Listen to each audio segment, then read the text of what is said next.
है कि जब शिशु का जन्म होता है तब छठी मैया 6 दिन तक उसके साथ रहती है। छठी माई की पूजा कर संतान के दीर्घायु होने की कामना की जाती है। नहाए खाए के साथ 4 दिवसीय छठ महापर्व होता है। लोक आस्था के महापर्व छठ की महिमा अपरंपार मानी जाती है। मान्यता है कि छठी मैया पर्व करने वाले और उनके परिवार की सभी मनोकामनाएं पूर्ण करती है।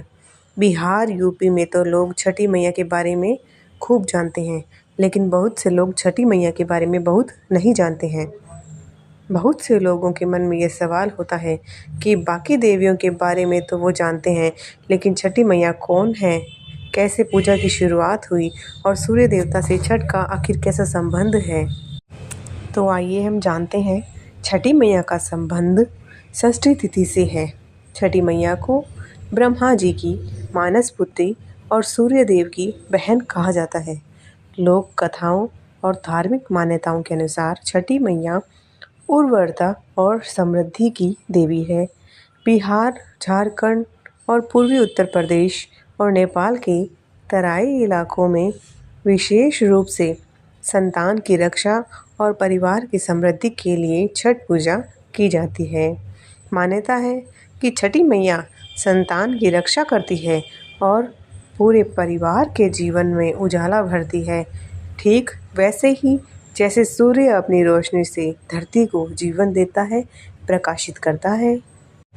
मार्कंडेय पुराण के अनुसार छठी मैया प्रकृति का छठा स्वरूप, छठा हिस्सा है। भगवान ब्रह्मदेव ने प्रकृति का निर्माण किया तो प्रकृति ने खुद को 6 रूपों में और हिस्से में बांटा था। इनमें से छठे हिस्से को छठी मैया के रूप में जाना जाता है। मान्यताओं के अनुसार हिंदू धर्म वाले संतान के जन्म के 6 दिन पूरे होने पर छठी करते हैं। इसका संबंध भी छठी मैया से है। जब शिशु का जन्म होता है तब छठी मैया 6 दिन तक उसके साथ रहती है। छठी माई की पूजा कर संतान के दीर्घायु होने की कामना करती है। छठ पूजा की शुरुआत वैदिक काल से ही मानी जाती है। ऋग्वेद में सूर्य उपासना का उल्लेख मिलता है। पौराणिक कथा के अनुसार राजा प्रियव्रत और रानी मालिनी की कोई संतान नहीं थी और वे दुखी रहते थे। दोनों पहुँचे ऋषि कश्यप के पास। ऋषि कश्यप ने दोनों को पुत्रष्टि यज्ञ करने की सलाह दी।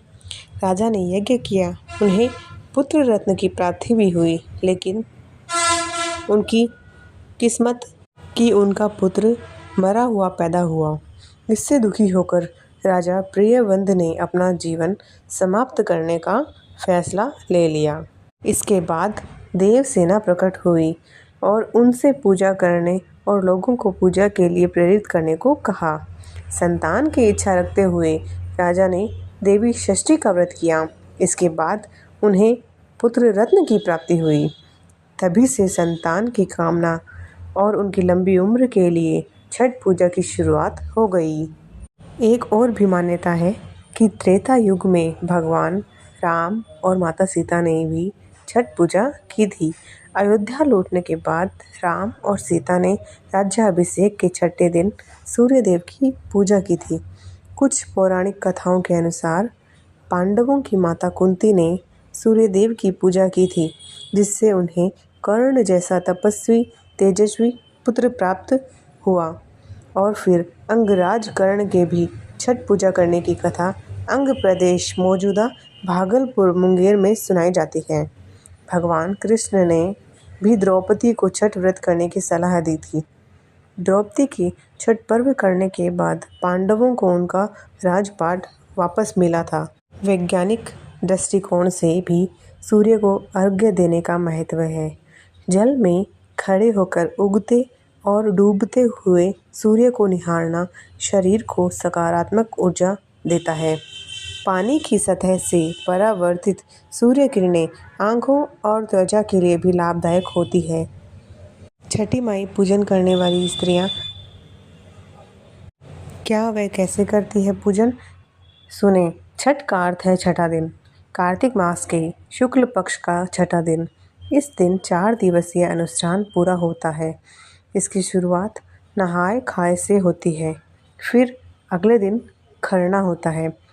फिर संध्या अर्घ्य और अगले दिन उषा अर्घ्य यानी उगते हुए सूर्य को अर्घ्य का पर्व। 4 दिनों तक चलने वाला ये महापर्व शुद्धता, संयम और आत्मनियंत्रण का प्रतीक है। और मान्यता है कि छठी मैया पर्व करने वाले और उनके परिवार की मनोकामनाएं अवश्य पूर्ण करती है। बोलो छठी मैया की जय।